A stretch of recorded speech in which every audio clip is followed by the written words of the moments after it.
Morning.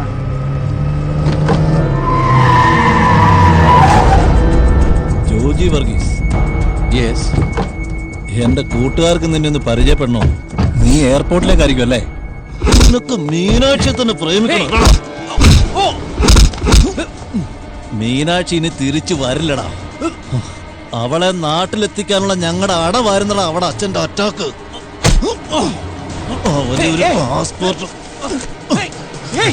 Passport നിനക്ക് home minister മോളെ തന്നെ പ്രേമിക്കണം അല്ലടാ? Joji Varghese Mappila.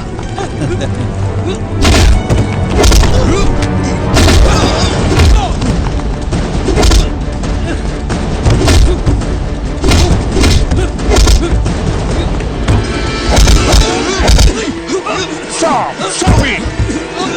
Stop! I've called the police!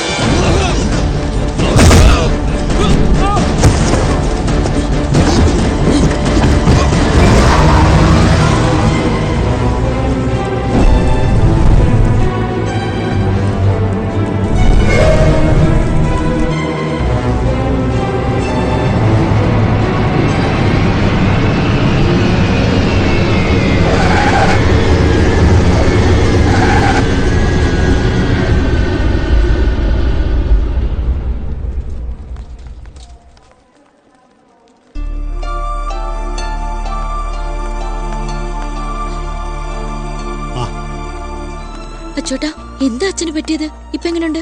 പേടിക്കാനൊന്നുമില്ല, നമ്മൾ വണ്ടിയിലേക്ക്.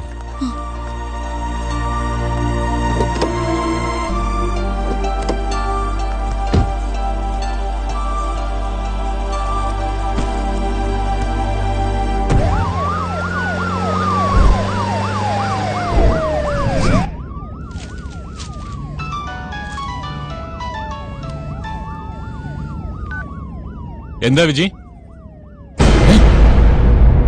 എന്താ നീ പറയുന്നത്? അച്ഛനെ എയർപോർട്ടിൽ പോയത്. തൽക്കാലം നീ ആരെയും ഒന്നും അറിയിക്കണ്ട. എന്താ സാർ? പുരുഷോത്തമ, എല്ലാ പരിപാടികളും ക്യാൻസൽ ചെയ്തേക്ക്. വണ്ടി തിരികെ എറണാകുളത്തേക്ക്. IG ചന്ദ്രദാസ് എവിടെയുണ്ട്? IG ഹോം സെക്രട്ടറി കൊച്ചി തന്നെ ഉണ്ട് സാർ.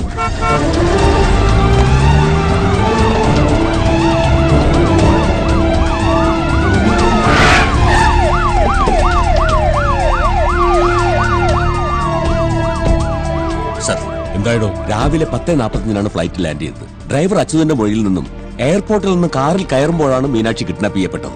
അത് 3 മണിക്കൂർ മുമ്പ്. കാറിൽ നിന്നും അച്യുതനെ അവർ പുറത്താക്കി. അവരുടെ മുഖം ഐഡന്റിഫൈ ചെയ്യാൻ കഴിയുമെന്ന് അയാൾ വ്യക്തമായി പറയുന്നുണ്ട് സർ. നീ പറഞ്ഞ ഞാനങ്ങ് തൊണ്ടോടാതെ വിഴുങ്ങുന്നു കരുതിയടാ. സത്യം പറയണോ?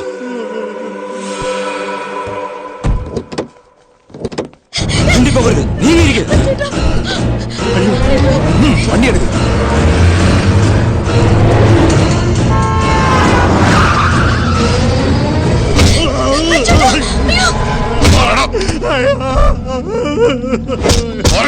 എന്താ എന്താ ഇത്?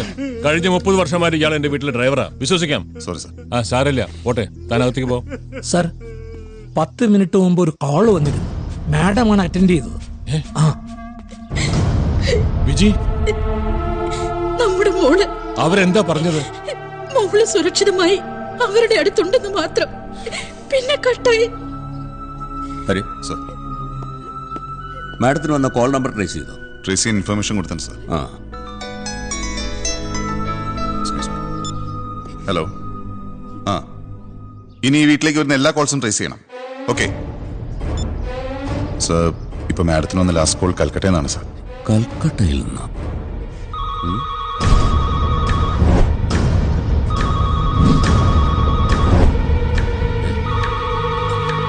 വേണ്ട, ഞാൻ അറ്റൻഡ് ചെയ്തോളാം സാർ. ഹലോ മിനിസ്റ്റർ, വീട്ടിലെത്തിയോന്നറിയാൻ വിളിച്ചതാ. എന്റെ മോളെവിടെ? എന്റെ അടുത്ത് സുഖമായിട്ടിരിക്കുന്നു. നിങ്ങൾക്ക് എന്താ വേണ്ടത്? അറിയിക്കാം. അതിനു മുൻപ് പോലീസുമായി കൂടിയാലോചിച്ച് മോളുടെ ജീവൻ അപകടത്തിലാക്കരുത്. സർ, കൽക്കട്ട പോലീസുമായിട്ട് നമുക്കൊന്ന്. താനിത് ഇനി കൊട്ടി ഘോഷിക്കണ്ട. പത്രക്കാരും TV ക്കാരും എന്തെങ്കിലും ഒന്ന് വീണ് കിട്ടാൻ കാത്തുകെട്ടി കെടുപ്പ. Hello. Okay thank you sir. ഇപ്പൊ വന്ന കോൾ ബോംബെ നിന്നാണ്. ഇത്തരം സംഘങ്ങൾ നോർത്തിൽ സർവ്വസാധാരണമാണ്. റാൻസം ഡിമാൻഡ് ചെയ്യും, ചിലപ്പോൾ കൊടുക്കേണ്ടിയും വരും. പോലീസിന്റെ നീക്കങ്ങൾ അവരറിഞ്ഞാൽ നമ്മുടെ കുട്ടിക്കാണ് ആപത്ത്. എന്ന് കരുതി പോലീസ് അന്വേഷിക്കേണ്ടതാണോ? അന്വേഷിക്കണം. മകൾ സുരക്ഷിതമായി തിരിച്ചെത്തിയതിനു ശേഷം മാത്രം.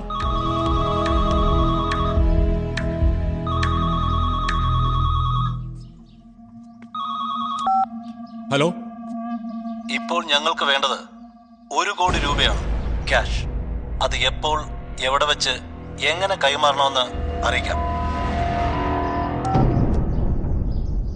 ഇത്രയും വലിയ തുക ഞാൻ അതിനാര് കൊടുക്കുന്നു സാർ ഈ തുക? ഇതാണ് പോലീസിന്റെ എടുത്തിയാട്ടം. ഒരു കുട്ടിയുടെ ജീവൻ പണയം വെച്ചിട്ടല്ല പോലീസിന്റെ എഫിഷ്യൻസി കാണിക്കേണ്ടത്. പണത്തിന്റെ കാര്യം ഓർത്ത് സാറ് വിഷമിക്കണ്ട, അത് ഞാൻ ശരിയാക്കി തരാം.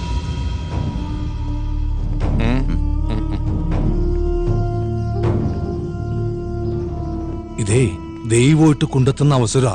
പണമെറിഞ്ഞാൽ വീഴാത്ത ആളാണ് സുധാകർ സാറിന് അറിയാലോ. റവന്യൂ മിനിസ്റ്റർ KK ബാലനോട് ഹോം മിനിസ്റ്റർ ഒന്ന് വിളിച്ചു പറഞ്ഞാൽ മതി. നിങ്ങളുടെ പട്ടയത്തിന്റെ കാര്യം പുഷ്പം പോലെ നടത്തിയെടുക്ക. അതിനുവേണ്ടി 2-3 കോടി മുടക്കാമെന്ന് സാറിന്റെ അച്ഛനോട് സമ്മതിച്ചിട്ടുണ്ട്. സാർ ഈ നേരത്തെ ചില പോലീസുകാരുടെ ചൊറിഞ്ഞ വർത്താനം പറഞ്ഞുകൊണ്ട് കുത്തിത്തിരിപ്പുണ്ടാക്കാൻ നിൽക്കണ്ട. ഞാൻ തമ്പി സാറിനൊന്ന് വിളിക്കട്ടെ. ഹലോ തമ്പി സാറേ, ഞാനാ പുരുഷോത്തമൻ. അന്ന് പറഞ്ഞ പട്ടയത്തിന്റെ കാര്യമില്ലേ?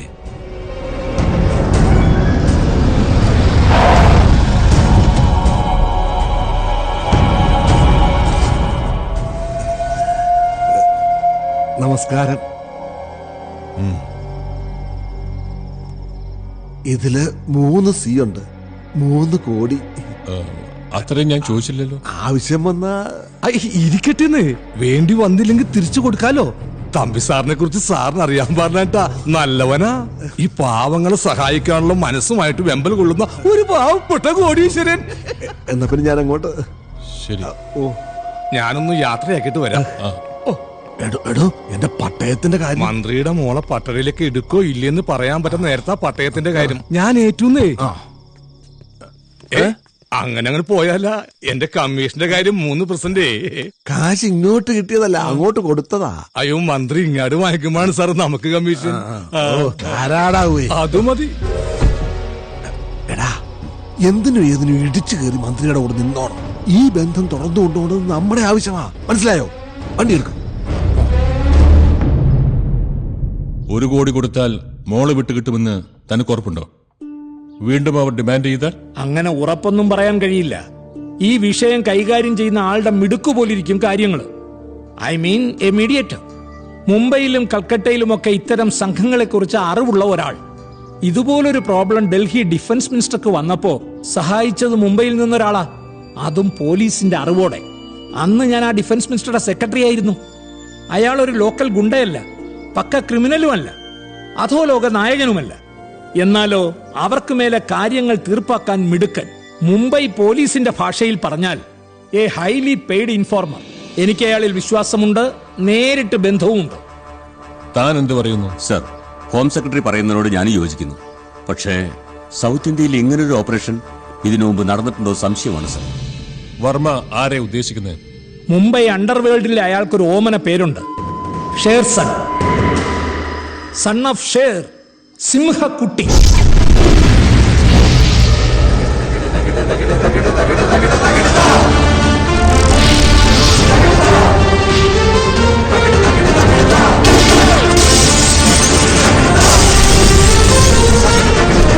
Actually, he is a Malayali. Original name is Christy. Christy Varghese Mapla.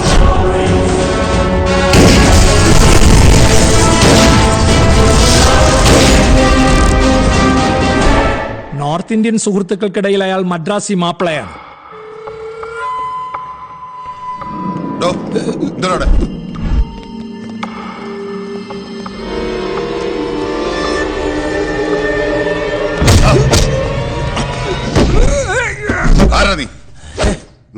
ഞാൻ ആരാണെന്ന് കേരള പോലീസിനും കേരളത്തിലെ പ്രമുഖരായ മന്ത്രിമാർക്കും എന്നെ അറിയാം. എന്നിട്ടും സാറിന് എന്നെ മനസ്സിലായില്ല. സാറേ, അയാളുടെ കുക്ക കുശിനിക്കാരൻ. നീ എന്തിനാണ് ഒളിഞ്ഞു നോക്കിയത്? ഒരു സിംഹക്കുട്ടി വരുന്നു എന്നറിഞ്ഞപ്പോ അറിയാതെ ഒളിഞ്ഞു നോക്കി പോയതാ സാറേ. അണ്ടർവേൾഡ് കിങ്, അധോലോക ചക്രവർത്തി എന്നൊക്കെ കേട്ടിട്ടേ ഉള്ളൂ. എനിക്ക് അദ്ദേഹത്തെ കാണാൻ കൊതിയാകുന്നു. പറയൂ സാർ, എപ്പോഴാ കിങ് വരുന്നത്? പോടാ.